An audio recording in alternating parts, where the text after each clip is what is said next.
In this video, we meet Ricky, a woman with closely shaved dark hair, rosy cheeks and rimless glasses who's bedridden. She lies in a hospital bed with grey sheets and a widescreen Mac computer suspended above her bed by a stand. A fluffy Siamese cat sits on the nightstand, looking over her. Text, Act 1.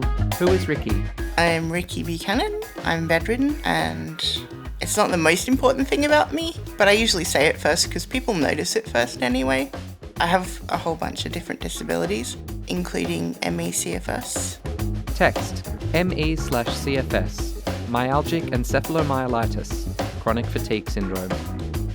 I was disabled since I was 14, but I was able to still do normal stuff, study and what have you.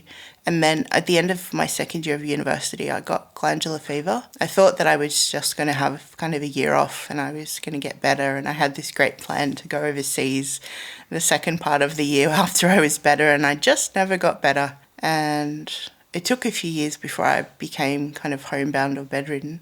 But for pretty much the last 20 years, I've been homebound and bedridden and too sick to do official work or study all of that time, although I do lots of my own projects. So I think my brain was just designed in the way that made looking for solutions, that was kind of a thing that I've always done, even before I was disabled. That kind of instinct to kind of make my environment ideal is super, super useful. I've arranged my kind of environment so that the maximum amount possible of stuff is within arm's reach, which is fantastic because then I can conserve my energy to work on the projects that make me happy, which makes my life better. And I've got lots of home automation gadgets that let me do things like turn on the lights and the air conditioner and open and close the curtains and put the blinds up and down without having to move. My favourite piece of assistive technology that I've designed myself is my computer stand. Ricky swivels her computer screen using a fuzzy-tipped percussion mallet. My arms aren't strong enough to hold a phone or an iPad, and it's pretty much my most useful piece of assistive technology. I use it all day, every day, and I don't know what I would do without it. There's a really large Facebook group about assistive technology that I'm the moderator for, and I've made lots of friends through that way. And that means that I have friends with a really wide range of disabilities too, which I think is really cool. Text, Act 2. Getting creative. I sleep in because I need a lot of sleep. So at 10 o'clock in the morning, my support workers come and they help me with bed baths, getting dressed, all my housework and all the cooking and any shopping that needs to be done, all the things that I can't do. And in the early afternoon, that's the time when I can think the best. So I schedule things that require thinking, like filming this at that time of the day. I spend 24 hours a day, 7 days a week in this house. A decal on the glass of Ricky's window reads, "I don't care, I'm still free, you can't take the sky from me."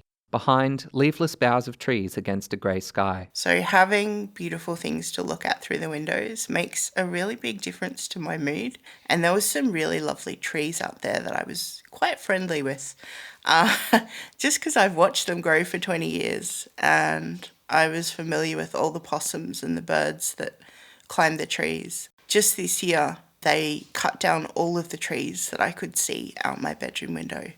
And it just makes me so sad. I'm not good at doing a large amount of work in a short amount of time. That's really difficult for me. But one thing that I'm really, really good at, and I tell people my superpower, is persistence. A series of identically framed photos taken through Ricky's window, flicking through different seasons and times of day. At the end, the trees are replaced by a yellow excavator. I take a photo from the same place as best as I can at pretty much the same time every day. Something like making the stop motion photo. It only requires maybe 30 seconds of activity, but you have to do it every day. Images of Ricky's arts and crafts. I really love doing arts and crafts. I miss a lot now. I did Tunisian crochet and regular crochet and knitting and embroidery, and I made lots of small dolls. As it became harder for me to do things with my hands, I was able to do less crafts and then only simpler things. Eventually, I wasn't able to do any kind of physical arts and crafts at all, so I've taught myself how to do drawing on the computer just with my trackpad, which is great because I just have to move my finger A few years back I made a deck of cards to help people with self-care, especially people that were homebound and bedridden and can't do regular sorts of self-care activities like go see a movie or go get a massage. So I made a deck of cards and I did all the drawing and designing for the deck of cards. So now I'm making a colouring book to go with it. Text, Act 3, Helping the Revolution. I feel like bedridden and homebound people don't have a lot of role models in the community because by the nature of our disabilities, we're kind of invisible. And one of the very few role models that we do have is the late Frida Kahlo. An illustration of Frida Kahlo in a floral headdress. I'm reading her biography just recently, and one thing that struck me where she had just recently become bedridden, she was writing letters to her friends saying, if you don't visit me, is that because you don't care about me? And it just struck me really deeply because that's absolutely something that I felt myself. A young man sits in a chair beside Ricky's bed, talking animatedly. Josh is my flatmate through a program called Home Share. They get people who are looking for cheap accommodation and willing to spend a bit of time and match them up with elderly people and people with disabilities who are looking for a flatmate and need a bit of help around the house or just want to have someone around for some social contact. So that's really valuable to me.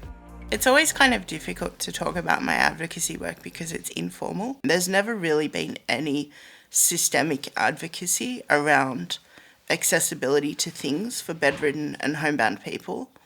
And one of the really important things that I felt was missing is that a lot of bedridden and homebound people don't have any access to medical care, and the Medicare rebate isn't enough, and the home visiting GP services just aren't appropriate for chronically ill people who don't have a regular GP. And so I wrote the Just Invisible report describing the problems that bedridden and homebound people have accessing medical care. A quote from the report.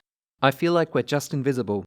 Like this problem isn't even on anybody's radar because nobody knows we exist. We are, by the nature of our disabilities, inside all the time, so nobody sees what happens to us. And it ended up being 35 pages long, and it had quotes from, I think, 13 or 14 other bedridden and homebound people as well as me. It took months and months and months for me to write, but I'm immensely proud of it. And I know that since I've written it, a lot of people have been able to use the report as part of their advocacy efforts, which is really, really nice to think of.